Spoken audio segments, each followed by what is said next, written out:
నేను అడుగుతాను, రోజా నీ బతుకు ఎవరికి తెలదో? బ్లూ ఫిల్మ్లో యాక్ట్ చేసిందని నువ్వు ఇప్పుడు మా దగ్గర ఉన్నాయి. నీ బతుకు బయలు పెట్టకూడదని నీ బ్లూ ఫిల్మ్ మా దగ్గర ఉన్నా ఎప్పుడు మీరు రిలీజ్ చేయలేదు. అడుగుతున్నాను, 98లో మిర్యాలగూడ ఎలక్షన్స్కి తెలుగుదేశం పార్టీ ప్రచారానికి వచ్చి నువ్వు ఎవడింటో పడుకున్నావు. నేను అక్కడ ఉన్నాను ఆ వేళ యాజ్ ఏ ప్లానింగ్ బోర్డ్ చైర్మన్గా. ఎందుకు వచ్చావు? అవి మా పార్టీ మనిషి కావు. అప్పుడు యాక్టర్వే, ఎవరితో వచ్చావు చెప్పమంటావా? నువ్వు ఏ గెస్ట్ హౌస్లో ఉన్నావా? రోజా నీ బతుకు ఇప్పమంటావా?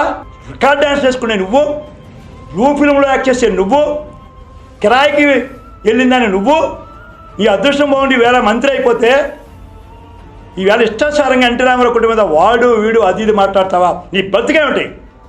ఎన్ని బ్లూ ఫిల్మ్ తీయాలి నువ్వు? ఎంతమందితో నువ్వు కాపురాలు చేసావు? ఎన్ని లాడ్జీల్లో పడుకున్నావు? ఎన్ని గెస్ట్ హౌస్లు తిరిగావు నువ్వు? ఎన్ని ఫ్లైట్ టెక్ దిగావు? నీ బతుకు ఒక బజార్ బతుకు. ఒక బజార్ మనిషివి, ఒక బజార్ అయి నువ్వు. పవన్ కళ్యాణ్ గారు స్వయంగా నన్ను హోటల్లో మెచ్చుకున్నారు. ఇది ఈ రోజా ఎపిసోడ్ అయిన తర్వాత ధైర్యంగా ఉండమన్నారు ఆయన నన్ను. పవన్ కళ్యాణ్ గారే అందరి సమక్షంలో, గంటా శ్రీనివాసరావు గారు, పల్లా శ్రీని గారు, వెలగపూడి రామకృష్ణ బాబు గారు, తర్వాత అందరూ ఉన్నాం, గండబాబు, అందరూ ఉన్నాం. అందరూ సమక్షంలో ఆయన నన్ను మెచ్చుకొని అభినందించి కౌగులించుకున్నారు.